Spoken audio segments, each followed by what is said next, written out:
আজ 5ই September doctor Sarvepalli Radhakrishnan ছিলেন মহান দার্শনিক এবং শিক্ষক। ওনার জন্মদিন আজকে।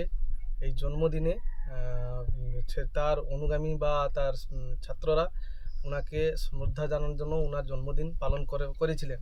এই পালন করার জন্য উনি বলেছিলেন যে শুধু আমার জন্মদিন পালন করলে হবে না, ওটা সমগ্র শিক্ষক জাতি বা সমগ্র যত গুরু আছেন, শুধু শিক্ষাগুরু নয়, দীক্ষাগুরু, নাচের গুরু, গানের গুরু, যারা মানে শিক্ষাদান করে বা যারা কলাবিদ্যা, শিক্ষাবিদ্যা সব কিছু বিদ্যার যারা অর্জন করে দেন বা সব কিছুকে কোনো কিছুকে অর্জন করে দেন, তিনি হচ্ছেন গুরু। প্রথম গুরু হচ্ছেন, আদ্যগুরু হচ্ছেন আমাদের পিতা এবং মাতা।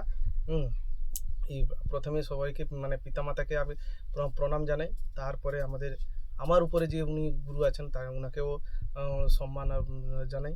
এবং ডক্টর সর্বপল্লী রাধাকৃষ্ণকেও আমি সম্মান জানাই। এবং উনি ছিলেন মহান দার্শনিক এবং উপরাষ্ট্রপতিও ছিলেন, আমাদের ভারতের উপরাষ্ট্রপতিও ছিলেন। এই বলে আমি কিছু আমার বলা শেষ করছি। খুব ভালো লাগলো এত কিছু বললেন। চলো, ভালো থাকবেন সবাই, সুস্থ থাকবেন, এটাই আমি সবার কাছে আশা করি।